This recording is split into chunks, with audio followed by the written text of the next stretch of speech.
Hi guys, मैं प्रभा आ गई हूँ आप लोगों के लिए एक बहुत अच्छी कहानी लेकर के।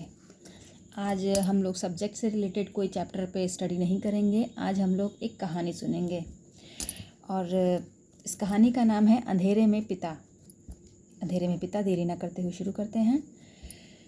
मेरे पापा को अंधेरे में अकेले बैठे रहने की अजीब सी आदत है। कभी कभार मुझे काम की व्यस्तताओं से घर लौटने में देर हो जाती है। उस समय पूरा घर अंधेरे में डूबा रहता है। माँ को की नींद जो है बेहद कच्ची है, इसलिए दबे पांव हाथ में जूते उठाकर अपने कमरे में पहुँच कर मैं अंधेरे में ही कपड़े उतारता हूँ। उन्हें धीरे से अलमारी खोल कर रख देता हूँ। गाउन पहनकर पंजों के बल चलता हुआ किचन में पानी पीने जाता हूँ। अंधेरे में वहाँ बैठे पापा से मैं टकराते टकराते बचता हूँ। वे कहीं किचन में पजामा पहने पाइप पीते हुए एक कुर्सी पर बैठे रहते हैं। मैं कहता हूँ हेलो पॉप। मैं धीरे से कहता हूँ हेलो। वो कहते हैं हेलो बेटे। पापा आप अभी तक सोए नहीं? पापा कहते हैं सो जाऊँगा बेटे। वे कहते हैं लेकिन वहीं बैठे रहते हैं देर रात तक, जबकि मैं सो जाता हूँ। मैं जानता हूँ, अच्छी तरह से जानता हूँ, वे वहीं किचन में पाइप पीते बैठे रहेंगे। प्रायः होता यह है कि रात को जब मैं अपने कमरे में पढ़ता रहता हूँ तब माँ सोने से पहले घर को समेटने में व्यस्त रहती हैं। पढ़ते हुए ही मैं अपने छोटे भाई को बिस्तर पर जाते सुनता हूँ। छोटी बहन को बर्तनों को उठाते रखते की आवाज़ें आती रहती हैं। उसकी आहट बंद होते ही मैं समझ जाता हूँ कि वह भी सो गई है। कुछ देर की शांति के बाद मैं माँ को, पिता को गुड नाइट कहते सुनता हूँ। इन सारे क्रियाकलापों के बीच मैं किताब पढ़ता रहता हूँ, जो सबके बिस्तर पर जाने के बाद भी चलता रहता है।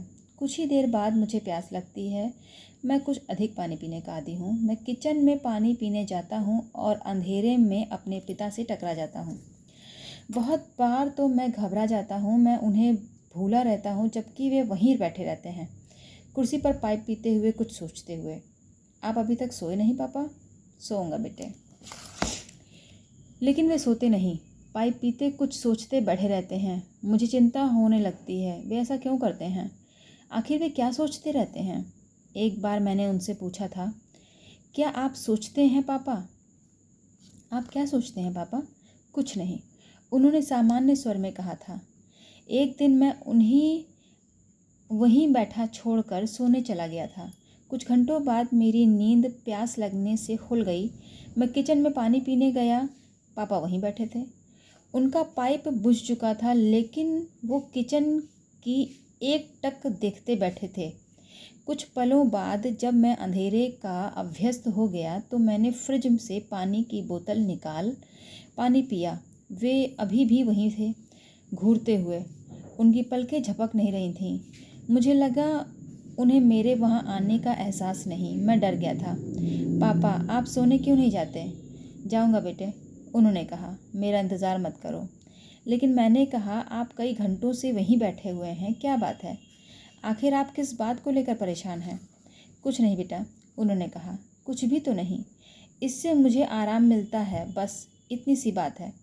जिस विश्वास भरे अंदाज में उन्होंने कहा था, उससे मुझे आश्वस्ति हुई। वे परेशान नहीं लग रहे थे। उनकी आवाज़ में प्रसन्नता थी। वह हमेशा ऐसी ही रहते हैं, लेकिन अभी भी मैं समझ नहीं पाता हूँ कि एक कोने में लगातार असुविधाजनक कुर्सी में पूरी रात अंधेरे में बैठकर वे कैसे आराम पाते हैं। भला आखिर कुछ तो बात होगी। सारी संभावनाओं पर मैं लगातार सोचता हूँ, कम से कम पैसों को लेकर तो नहीं। यह मैं जानता हूँ हमारे पास कोई बड़ी पूंजी नहीं है, किंतु जब वे पैसे को लेकर चिंतित होते हैं तो वे उसे छिपाते नहीं हैं। वे अपने स्वास्थ्य को लेकर भी परेशान नहीं होंगे। वे उसे लेकर भी चुप नहीं रहते। परिवार के किसी सदस्य की बीमारी को लेकर भी वे परेशान नहीं होंगे। हमारे परिवार में पैसे की कमी रहती है, लेकिन स्वास्थ्य के बारे में हमारा परिवार संपन्न है। टचवुड, लकड़ी छू करके कहते हैं। माँ ने कहा होता यह सुनकर, तो फिर क्या कारण हो सकता है? मैं भयभीत हो जाता हूँ, क्योंकि कारण मैं नहीं जानता, किंतु इससे मेरी चिंता समाप्त नहीं हो जाती। संभव है कि वे अपने गांव और वहां रहने वाले अपने भाइयों को लेकर चिंतित हों, अथवा अपनी माँ तथा दोनों सौतेली माँओं के बारे में, अथवा अपने पिता के बारे में।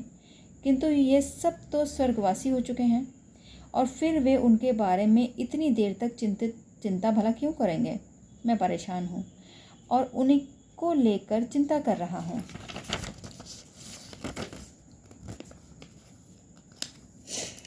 हालांकि यह सही नहीं है। वे चिंतित नहीं होते, वे कुछ सोच रहे हैं, ऐसा भी लगता तो नहीं। वे बहुत शांत दिखते हैं, निश्चित नहीं, बस कुछ अधिक मौन और शांत। जो चिंतित होना जैसा लगता है, संभवतः वही सही है। जो वे कहते हैं आरामदायक, किंतु ऐसा संभव लगता नहीं। मैं चिंतित हो जाता हूँ।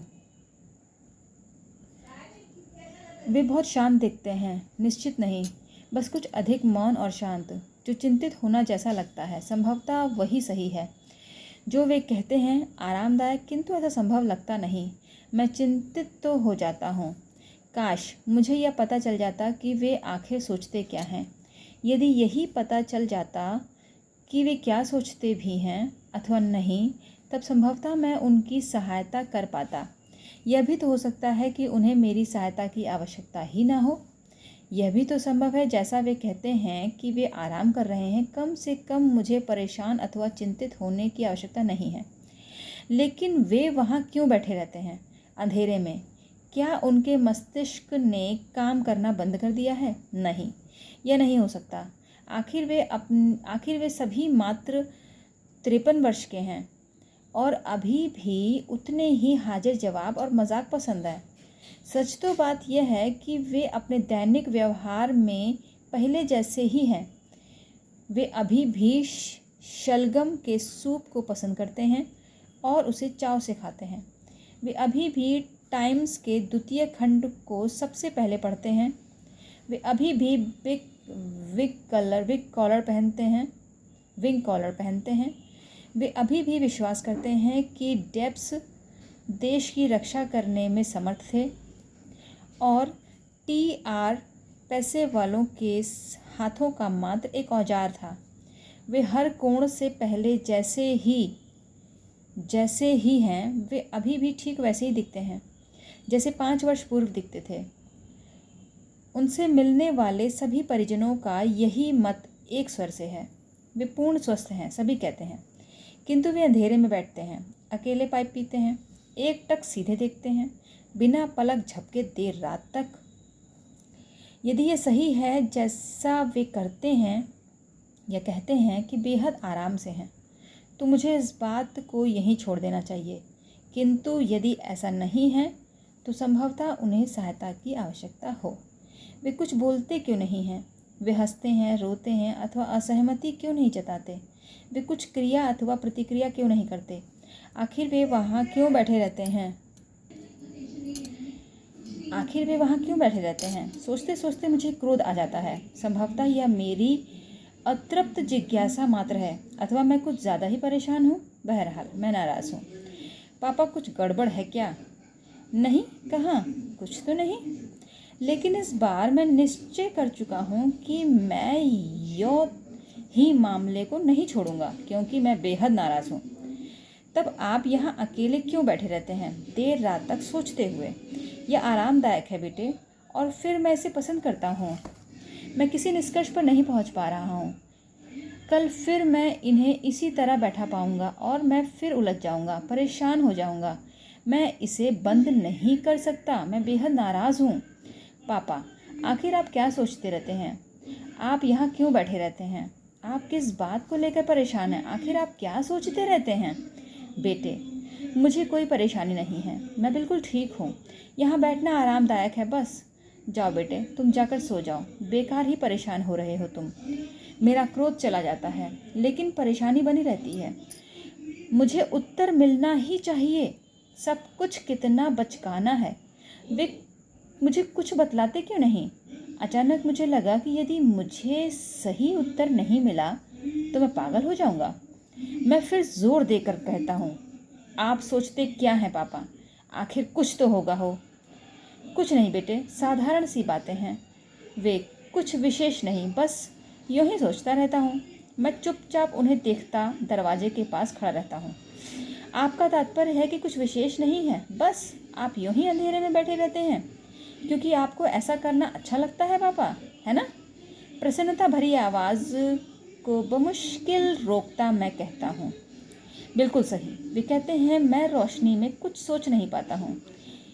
पानी भरा ग्लास धीरे से रख मैं अपने कमरे की ओर मुड़ जाता हूँ।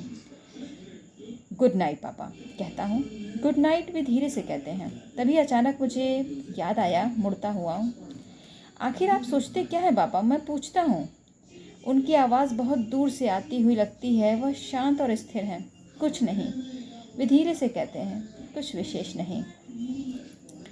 ये कहानी मुझे बहुत अच्छी लगी, इसीलिए मैंने सोचा कि मैं इसे आपसे ज़रूर शेयर करूं। और मैं भी यही चाहूँगी कि आप भी अपने माँ बाप के साथ बातें करें, उनको समय दें, उनसे ज़ोर ज़बरदस्ती से पूछें ज़रूर कि आप क्या सोचते हैं या क्या दिक्कत है। कभी कभी बहुत कुछ बार ऐसा होता है कि हम सोचते कुछ हैं और होता कुछ और है। हम समय क्यों आने दें।